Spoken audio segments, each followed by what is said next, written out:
जनता party के राष्ट्रीय नेताओं को, प्रधानमंत्री श्री नरेंद्र मोदी को और बीजेपी के राष्ट्रीय अध्यक्ष श्री अमित शाह को मैं खुली चेतावनी देती हूँ, यदि आप सही मायने में ईमानदार हैं तो आप मुख्य चुनाव आयुक्त को लिखकर दो। नमस्कार दोस्तों, आपका स्वागत है जीआरटी में। क्या आपको पता है कि जो बीएसपी कभी नहीं बोलती थी और जो बीएसपी कभी उतनी आवाज़ों को बुलंद नहीं करती थी, आज अपने बदलाव और अपने कदम को बढ़ाते हुए अपनी आवाज़ को इतनी बुलंद कर ली है कि कहा जाता है कि बीजेपी पार्टी पर वोट चोरी का इल्जाम लगाए, जो कि राहुल गांधी ने सहयोग जताते हुए सबूत के साथ दिखाते हुए नजर आए थे। और उसी मुद्दे को लेकर आज बीजेपी पार्टी को आज बीएसपी सुप्रीमो मायावती ने चेतावनी देती हुई नजर आई, अगर आप वोट चोर नहीं हो तो आप अपना सफाई दो। भारतीय जनता पार्टी के राष्ट्रीय नेताओं को, प्रधानमंत्री श्री नरेंद्र मोदी को और बीजेपी के राष्ट्रीय अध्यक्ष श्री अमित शाह को मैं खुली चेतावनी देती हूँ, यदि आप सही मायने में ईमानदार हैं तो आप मुख्य चुनाव आयुक्त को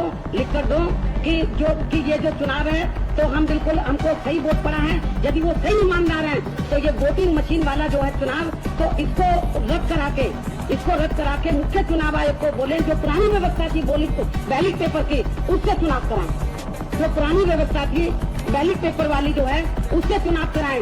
यदि इनमें थोड़ी सी भी ईमानदारी है, हमने उनके ऊपर आरोप लगाया है। हमने मुख्य चुनाव आयोग को भी लिखकर दिया है चिट्ठी, जो उसकी भी काफी हम आपको दे देंगे। यदि उनमें थोड़ी सी भी ईमानदारी है और वो कहते कि नहीं हमारे पक्ष में वोट पड़ा है, तो उनको घबराना नहीं चाहिए। फिर उनको बैलेट पेपर के माध्यम से, जो पुरानी व्यवस्था थी, उस माध्यम से चुनाव कराना चाहिए। दूध का दूध और पानी का पानी सामने। और अगर आप वोट चोर हो तो इस बार के इलेक्शन में आपको लड़ने नहीं दिया जाएगा।